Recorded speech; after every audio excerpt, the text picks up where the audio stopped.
안녕하세요. 김호준입니다. 그제 열린 안종범 수석 공판에 출석한 조영석 CJ 부사장은 미르와 K스포츠재단의 설립 과정에 대해 이렇게 증언을 했습니다.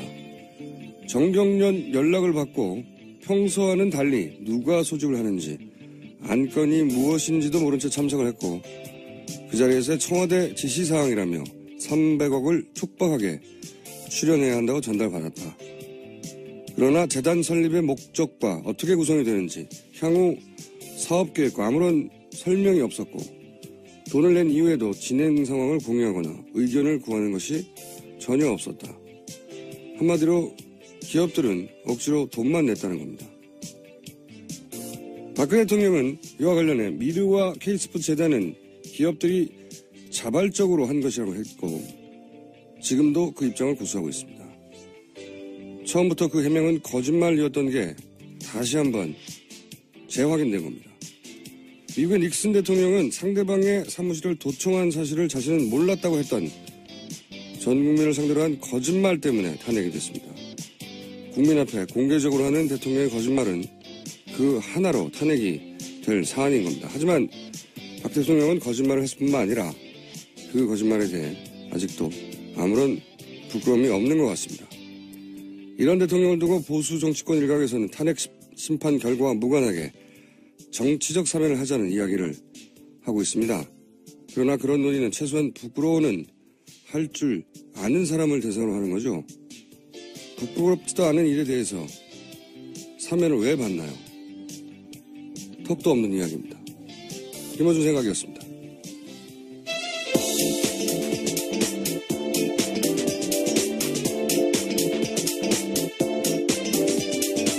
네, 브리핑 시작 전에 남산 3호 터널 교통사고로 시내 방향 일부 통제되고 출근길 혼잡이 심하다고 하는 긴급 교통정보 소식이 있어서 먼저 전해드립니다. 네. 어제 눈비 때문에 도로가 많이 미끄러워서 사고가 있는 것 같습니다. 운전 조심하시고요. 시사인의 김은지입니다. 안녕하세요. 네, 안녕하세요. 네, 오늘 휴가 가장 많이 꼬인 날입니다. 목요일이죠? 네. 혀가 가장 많이 꼬인 날 아침. 자, 어제 오후 내내 이제 헌재에서 여러 가지 액션이 있었어요. 네, 정말 좀 보기 힘든 액션들이었죠. 퍼포먼스로 보입니다. 거의 퍼포먼스에 가까워. 예. 간추려 전해 주십시오. 네, 탄핵 심판의 최종 변론이 박 대통령 대리인단의 요청으로 당초 내일에서 27일로 연기됐습니다. 연기가 또 되고 또다시 이제 27일로 연기가 됐어요. 여기까지 밀렸죠. 예. 27일이라고 하면 3월 13일이 이정미 재판관의 마지막 날이니까 퇴임 날이죠. 이 이전에 이제 선고를 해야 한다고 하는 요청이 여론조사에 의하면 70%가 넘어요. 그런데 딱 2주입니다. 보통 평의가 2주 걸린다고 했거든요. 27일로 못 박았다는 것은 2월달에 28일까지밖에 없으니까 합치면 딱 2주. 네. 그러니까 미뤄서 27일까지는 얘기해줘야 모든 것을. 그리고 28일부터 2주간 평의를 하겠다. 그러니까 보통은 목요일 날 선고를 했는데 3월 13일은 목요일이 아니거든요. 예, 월요일입니다. 네.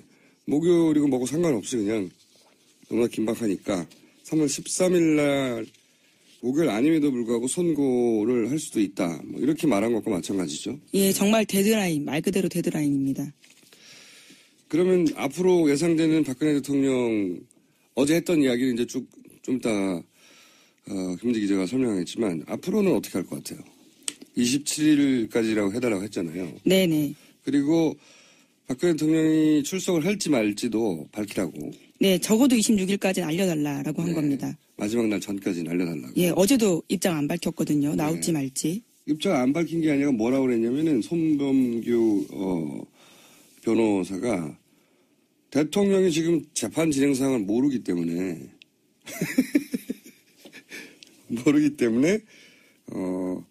본인들도 의논을 해봐야 한다. 이게 지금 며칠째 진행된 전 국민이 다 아는데 당사자인 대통령을 모른다는 이유로 저는 또 26일 혹은 27일에 와서 27일까지 모든 걸 끝내자고 했는데 26일이나 27일 날 대통령이 나온다. 나오긴 나오는데 3월 2일이나 3일쯤이나 나올 수 있을 것 같아요. 예, 계속 그 주장하고 있습니다. 네. 2일, 3일. 예. 그래서 3월 3일 날 나오겠다. 이런 식으로 또 한번 연기해달라고 요청할 것이고 안 된다고 하면 아니 이 탄핵 심판의 당사자가 나온다는데 왜 안 된다고 하느냐. 그 얘기를 하면서 또다시 밀어달라고 할 거예요. 또다시. 90% 이상의 확률로 그럴 거라고 저는 전망합니다. 그러나 실제는 안 나올 거예요. 네, 나와달라는 이야기 정말 재판 시작 때부터 했거든요. 근데 아직까지도 입장을 못 정했다고 하는 게. 말이 안 되죠. 예. 이게 어쨌든 지연시키려고 어떻게든 지연시키려고 저희가 어제 봤던 액션들이 마지막이 아니다. 더 심한 액션이 또 있을 것이다라고 생각이 되는데 어제 있었던 일들을 간략하게 정리해 주세요. 네, 어제 갑자기 탄핵 심판 사건의 주심인 강일원 재판관에 대해서 박 대통령 쪽에서 기피 신청을 냈습니다. 강 재판관이 편파적이고 독선적이고 고압적으로 증인신문한다라는 건데요. 하지만 이러한 시도는 15분 만에 각하됐습니다. 네, 이건 뭐 뻔한 거니까요. 지연시키려고 하는 것은 이것은 뭐 한두 번 등장하는 게 아니니까 이런 여러 가지 전술들이. 예. 근데 어제는 기피 신청이라는 전술까지 등장을 했다가 각하됐고. 네, 심지어 이정미 소장 대행이요 직접 그런 말을 했습니다. 오직 심판 지연의 목적으로 보인다라는 거죠. 너무 당연하니까. 예. 너무 바보라도 알 정도로 너무 당연하니까 이런 얘기가 있었고. 그리고 이제 대통령 변호인 측에서 이런 막말을 해도 되나 싶은 막말을 많이 했어요. 네, 강일원 재판관에 대해서요 이렇게까지 말했습니다. 당뇨 변호사로 이름을 알린 김평우 변호사가요. 강일원 재판관은 법관이 아니라 국회 측 수석 대변인이다. 이렇게까지 말했습니다. 그러자 언행 조심하라고 이정미 대행이 말을 끊었거든요. 그러니까 김 변호사가 이것 좀 죄송하게 됐네 라면서 비꼬듯이 대답했습니다. 네. 법정에 세보신 분이 많이 없겠지만, 네. 김은지 기자는 피고로 법정에 서본 적은 있어요? 예, 증인으로 가본 적은 있습니다. 증인과는 달라요. 예. 당사자로 법정에 서보면 누구나 알게 되는데, 이 법정에서는 아무도 판사에게 함부로 못합니다. 왜냐하면 유일한 권한을 가지고 있거든요. 감옥으로 보내냐, 무죄로 내리냐. 그러니까 변호사가 판사를 이렇게 모욕하는 일은 재판 결과를 내가 반드시 망쳐버리겠다. 그것도 아주 단호하고 거의 호연지기 수준으로 결심을 해야지 가능한 일입니다. 재판을 스스로 망치겠다고 정말로 결심하지 않는 한 이런 일은 절대 일어나지 않거든요. 네, 일반 재판이라면 감치될 만한 사항입니다. 그렇죠. 예. 만약에 형사재판에서 재판관한테 이런 식으로 얘기를 하면 재판관이 감치시켜버려요. 한 달 동안. 법정 모독이라고. 네, 실제로 모독이죠. 예. 모독이죠. 예. 이렇게 비꼬기도 하고 반말로 비꼬는 게 어딨어요. 말도 안 되는 거고요. 그리고 당신 저기 누구 대리인 아니야? 말도 안 되는 행위를 하는 거예요. 말도 안 되는 행위를. 그리고 또 그 정도가 아니라 또 이상한 말도 했잖아요. 왜 약한 여자 편을 안 드냐고. 네, 법관은 약자를 생각하는 게 정도다라고 이야기를 하면서요. 약한 여자 하나의 편을 드는 게 아니라 똑똑하고 강한 변호사 힘 보태주는 게 법관이 할 일이 아니다. 뭐 이런 이야기까지 여기서 했습니다. 약한 여자 하나가 박근혜 대통령을 의미하는 겁니다. 박근혜 대통령 지금 대통령 탄핵 심판하는데 아니 그 약한 여자 왜 편을 안 들어줘 당신들이라고 헌법재판관들한테 얘기를 하는 거예요. 말이 안 되잖아요. 네. 말도 안 되는 거죠. 논리에서 밀리니까 이제 억지를 쓰기 시작하는 건데요. 심지어 이런 말까지 했습니다. 재판관 9명을 채워서 선고해야 한다라는 주장인데요. 잘못하면 내란 사건 벌어질 수도 있다라는 식의 선동하는 말까지 한 겁니다. 9명을 채우자는 얘기는 연기하자는 얘기죠. 이게 전부 다 이 정도를 넘어선 수준이 아니라 상상할 수 없는 정도의 발언이거든요. 예. 왜 이렇게 할까? 왜? 중요한 건. 이제 여기 대한변협 회장 출신도 있고요. 네, 김평우 변호사가 그렇습니다. 네. 헌재 재판관 출신도 있습니다. 이분들이 바보라서 이러는 게 아니라는 거죠. 이걸 너무 황당하다라고만 감상을 이야기할 게 아니라 왜 그러느냐 따져보자 이거죠. 왜? 이분들이 공부할 만큼 공부하고 어떤 조직의 장도하고 헌법재판관 정도로 올라갈 정도로 바보가 아니에요. 왜 그럴까? 둘 중에 하나겠죠. 어차피 탄핵된다. 2판 4판이다. 더 이상 조심할 게 없다. 이렇게 해석하는 분들이 꽤 있더라고요. 네. 어차피 2판 4판이라서 막 나가는 거 아니냐. 이렇게 생각하시는 분들이 꽤 있던데 그렇게 보이니까요. 네, 불복의 근거를 만들고 있는 게 아니냐라고 보이긴 합니다. 근데 헌재 판결을 분복할 방법은 없어요, 법적으로. 근데 저는 그렇게 생각하지 않아요. 그렇게들 해석을 많이 하는데, 이게 분위기가 안 좋기 때문에 어차피 2판 4판이라고. 근데 이제 판결은 말이죠. 마지막 순간까지 어떻게 될지 모르기 때문에, 마지막까지 좋은 인상을 주려고 하는 게 변호인의 직업적 본능이에요.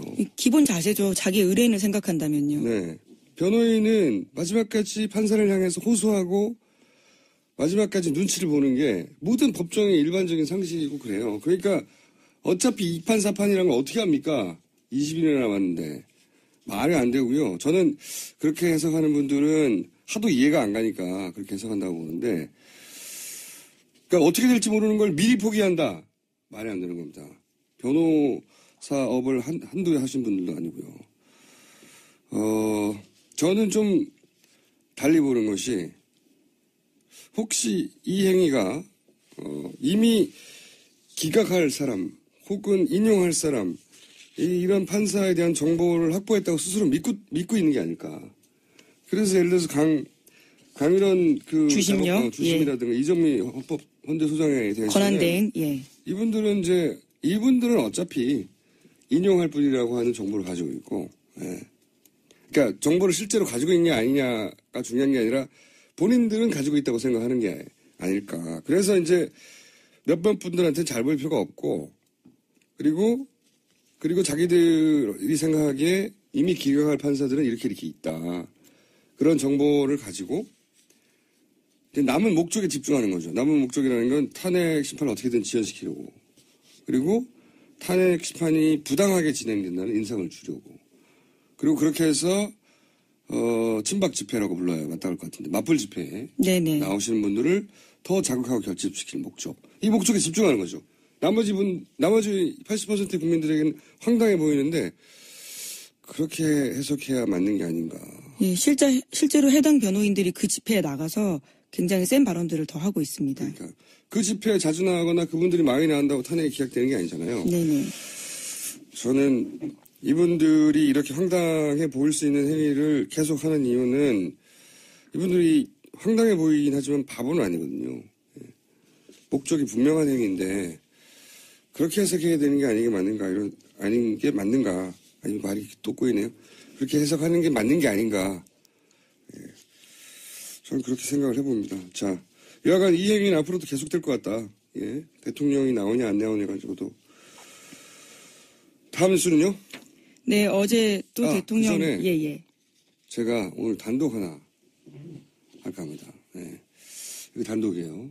뭐냐면, 제가 문재인 캠프, 여러 캠프하고 제가 연락을 자주 하는 편인데, 무슨 일이 어떻게 돌아가느냐. 문재인 캠프에서 그저께부터 문재인 전 대표에게 경호 인력을 배치한다는 얘기를 들었어요. 제가 처음 들어보시죠. 그저께부터입니다. 그전에는 없었거든요. 그래서 제가 그 캠프 관계자에게 물었어요. 아니, 뭐 본격 대선도 아닌데 무슨 웬 오바를 하냐고. 경호 인력을 배치하냐고. 대통령 노래한다는 소리 딱 듣기 좋다고. 오바하지 말라고. 그런데 이제 그럴 일이 있다는 거예요. 갑자기 뭔가 이상하잖아요. 그럴 일이 있다는 게. 그래서 제가 계속 캐물었어요.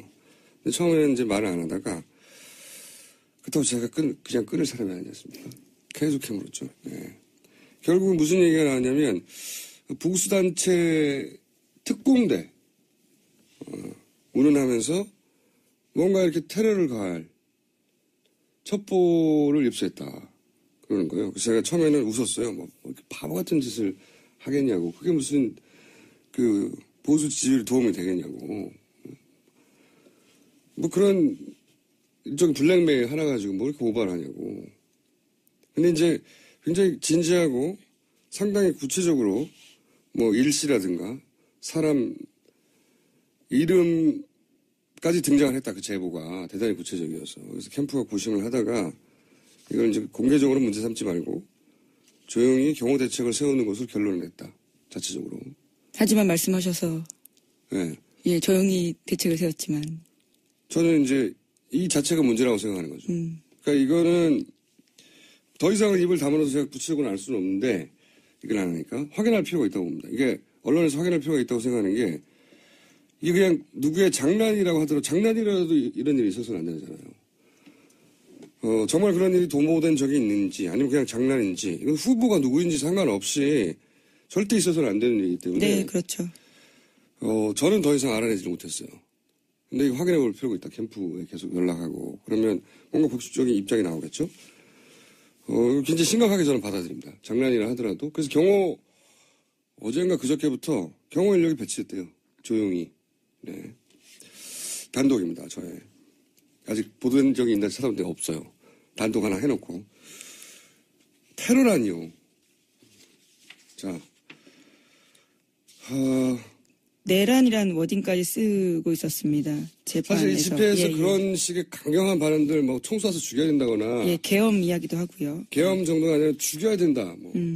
총을 쏴버려야 된다. 뭐. 그런 얘기는 많이 나오거든요. 이제 촛불 집회에 같지 않아요. 그 집회 가면 죽여버려야 된다는, 총을 쏴야 된다는지, 뭐 내라는,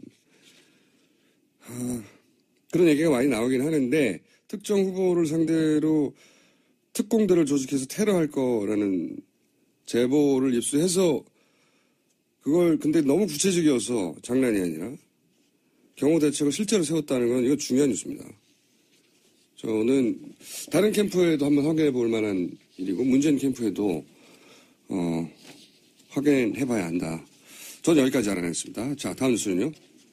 네, 뿐만 아니라 대통령 쪽에서요, 어제 증인을 22명 추가로 무더기 신청했습니다.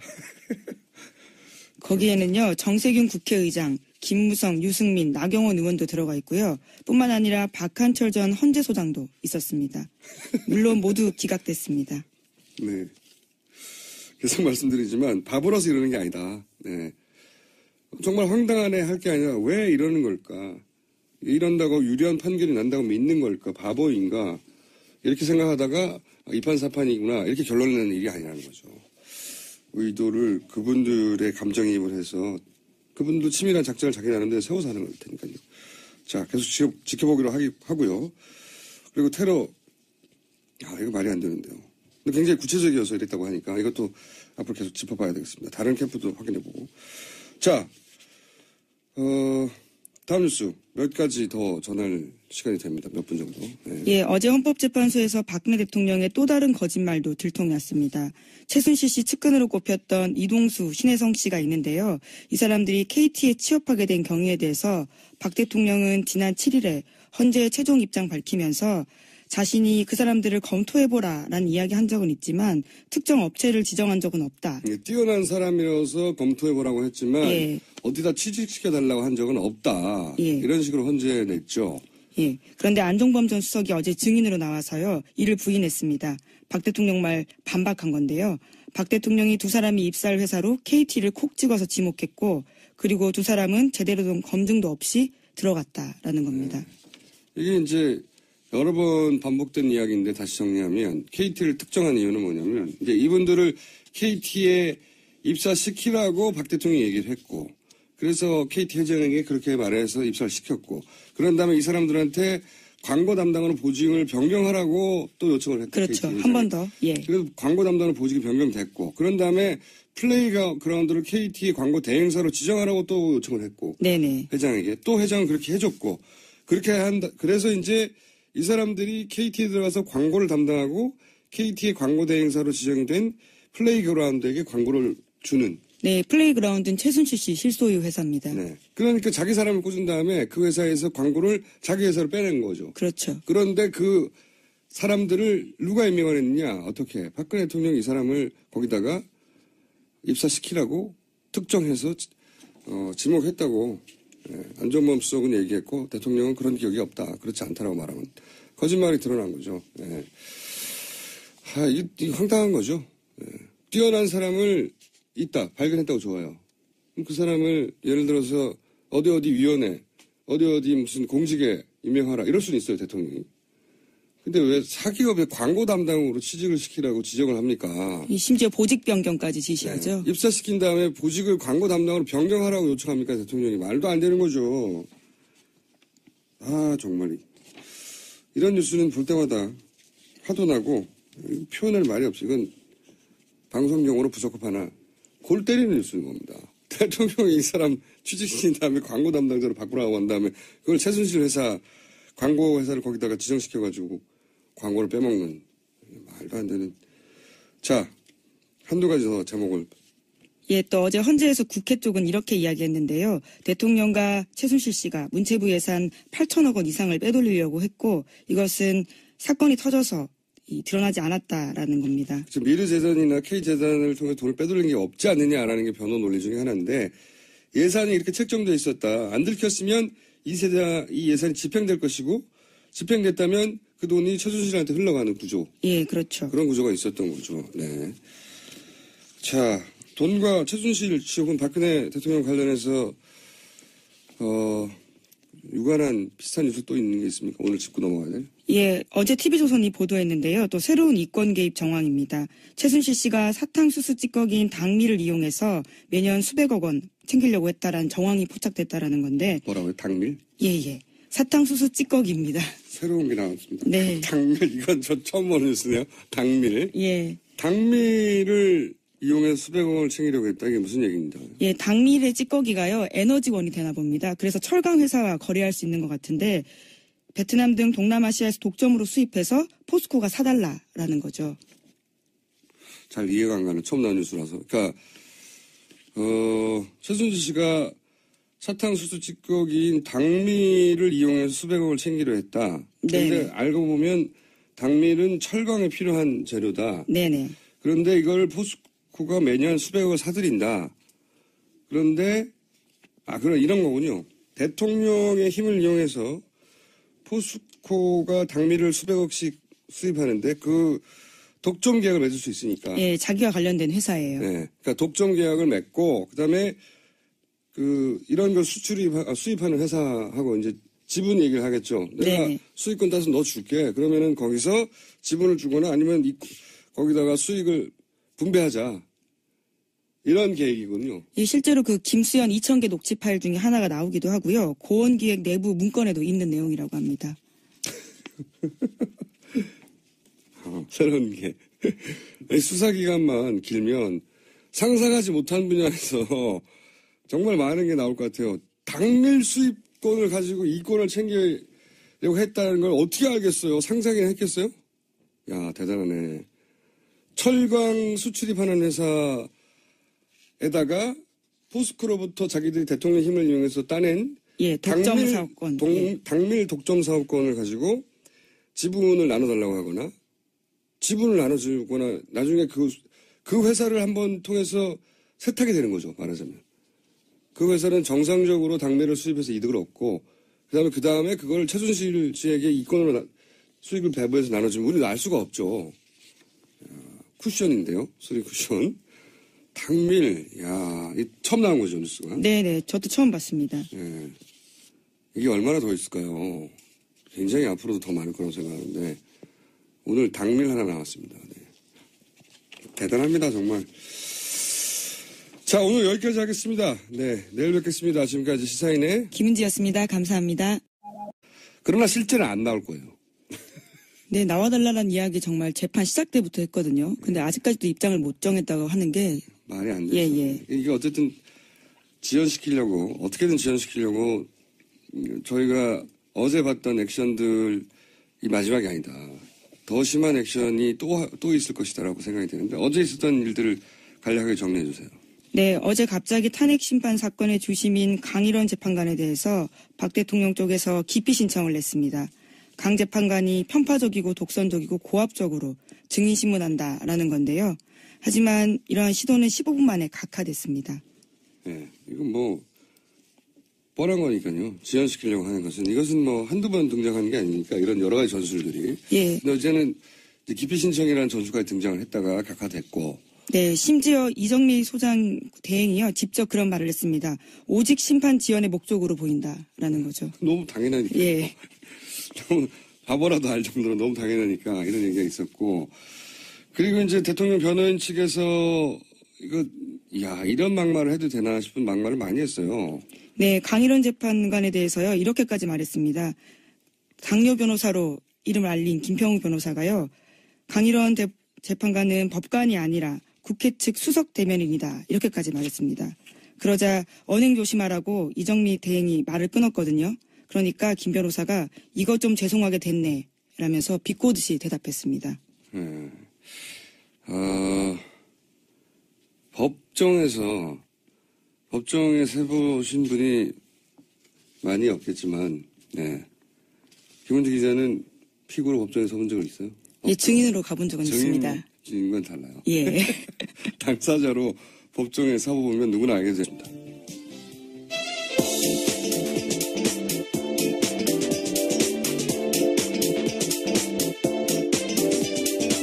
네, 브리핑 시작 전에 남산 3호 터널 교통사고로 시내 방향 일부 통제되고 출근길 혼잡이 심하다고 하는 긴급 교통정보 소식이 있어서 먼저 전해드립니다. 네. 어제 눈비 때문에 도로가 많이 미끄러워서 사고가 있는 것 같습니다. 운전 조심하시고요. 시사인의 김은지입니다. 안녕하세요. 네, 안녕하세요. 네, 오늘 표가 가장 많이 꼬이는 날입니다. 목요일이죠. 네, 표가 가장 많이 꼬이는 아침.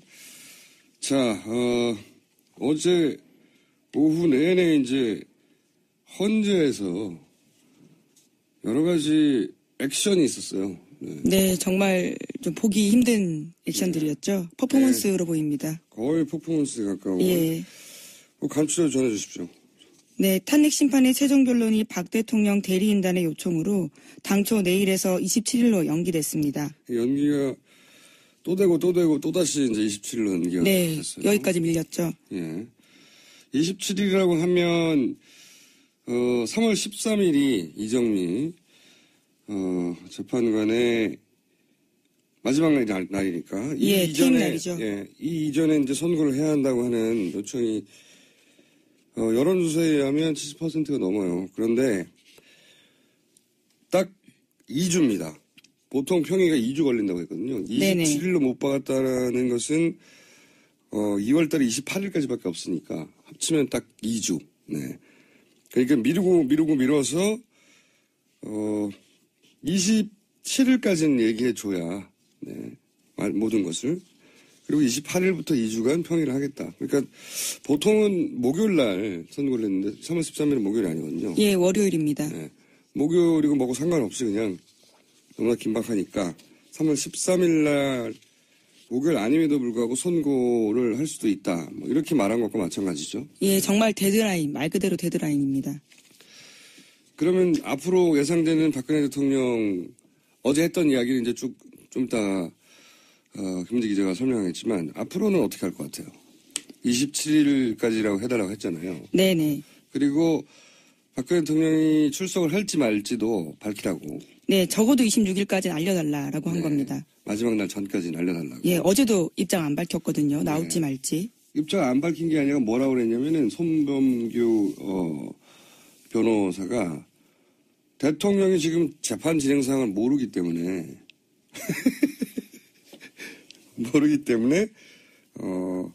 본인들도 의논을 해봐야 한다. 이게 지금 며칠째 진행된 전 국민이 다 아는데 당사자인 대통령을 모른다는 이유로 저는 또 26일 혹은 27일에 와서 27일까지 모든 걸 끝내자고 했는데 26일이나 27일 날 대통령이 나온다. 나오긴 나오는데 3월 2일이나 3일쯤이나 나올 수 있을 것 같아요. 예, 계속 그 주장하고 있습니다. 네. 2일, 3일. 예. 그래서 3월 3일 날 나오겠다. 이런 식으로 또 한번 연기해달라고 요청할 것이고 안 된다고 하면 아니 이 탄핵 심판에 당사자가 나온다는데 왜 안 된다고 하느냐. 그 얘기를 하면서 또다시 밀어달라고 할 거예요. 또다시. 90% 이상의 확률로 그럴 거라고 저는 전망합니다. 그런데 이 법정에서는 아무도 판사에게 함부로 못합니다. 왜냐하면 유일한 권한을 가지고 있거든요. 감옥으로 보내냐 무죄로 내리냐. 그러니까 변호사가 판사를 이렇게 모욕하는 일은 재판 결과를 내가 반드시 망쳐버리겠다. 그것도 아주 단호하고 거의 호연지기 수준으로 결심을 해야지 가능한 일입니다. 재판을 스스로 망치겠다고 정말로 결심하지 않는 한 이런 일은 절대 일어나지 않거든요. 네, 일반 재판이라면 감치될 만한 사항입니다. 그렇죠. 예. 만약에 형사재판에서 재판관한테 이런 식으로 얘기를 하면 재판관이 감치시켜버려요. 한 달 동안. 법정 모독이라고. 네, 실제로 모독이죠. 예. 모독이죠. 예, 예. 이렇게 비꼬기도 하고 반말로 비꼬는 게 어딨어요. 말도 안 되는 거고요. 그리고 당신 저기 누구 대리인 아니야? 말도 안 되는 행위를 하는 거예요. 말도 안 되는 행위를. 그리고 또 그 정도가 아니라 또 이상한 말도 했잖아요. 왜 약한 여자 편을 안 드냐고. 네, 법관은 약자를 생각하는 게 정도다라고 이야기를 하면서요. 약한 여자 하나의 편을 드는 게 아니라 똑똑하고 강한 변호사 힘 보태주는 게 법관이 할 일이 아니다. 뭐 이런 이야기까지 여기서 했습니다. 약한 여자 하나가 박근혜 대통령을 의미하는 겁니다. 박근혜 대통령 지금 대통령 탄핵 심판하는데 아니 그 약한 여자 왜 편을 안 들어줘 당신들이라고 헌법재판관들한테 얘기를 하는 거예요. 말이 안 되잖아요? 네. 말도 안 되는 거죠. 논리에서 밀리니까 이제 억지를 쓰기 시작하는 건데요. 심지어 이런 말까지 했습니다. 재판관 9명을 채워서 선고해야 한다라는 주장인데요. 잘못하면 내란 사건 벌어질 수도 있다라는 식의 선동하는 말까지 한 겁니다. 9명을 채우자는 얘기는 연기하자는 얘기죠. 이게 전부 다 이 정도를 넘어선 수준이 아니라 상상할 수 없는 정도의 발언이거든요. 예. 안녕하세요. 김호준입니다. 그제 열린 안정범 수석 공판에 출석한 조영석 CJ 부사장은 미르와 K스포츠재단의 설립 과정에 대해 이렇게 증언을 했습니다. 정경련 연락을 받고 평소와는 달리 누가 소집을 하는지 안건이 무엇인지도 모른 채 참석을 했고 그 자리에서 청와대 지시사항이라며 300억을 촉박하게 출연해야 한다고 전달받았다. 그러나 재단 설립의 목적과 어떻게 구성이 되는지 향후 사업계획과 아무런 설명이 없었고 돈을 낸 이후에도 진행 상황을 공유하거나 의견을 구하는 것이 전혀 없었다. 한마디로 기업들은 억지로 돈만 냈다는 겁니다. 박근혜 대통령은 이와 관련해 미르와 K스포츠 재단은 기업들이 자발적으로 한 것이라고 했고 지금도 그 입장을 고수하고 있습니다. 처음부터 그 해명은 거짓말이었던 게 다시 한번 재확인된 겁니다. 미국의 닉슨 대통령은 상대방의 사무실을 도청한 사실을 자신은 몰랐다고 했던 전 국민을 상대로 한 거짓말 때문에 탄핵이 됐습니다. 국민 앞에 공개적으로 하는 대통령의 거짓말은 그 하나로 탄핵이 될 사안인 겁니다. 하지만 박 대통령은 거짓말을 했을 뿐만 아니라 그 거짓말에 대해 아직도 아무런 부끄러움이 없는 것 같습니다. 이런 대통령을 두고 보수 정치권 일각에서는 탄핵 심판 결과와 무관하게 정치적 사면을 하자는 이야기를 하고 있습니다. 그러나 그런 논의는 최소한 부끄러워는 할 줄 아는 사람을 대상으로 하는 거죠. 부끄럽지도 않은 일에 대해서 사면을 왜 받나요? 턱도 없는 이야기입니다. 김어준 생각이었습니다.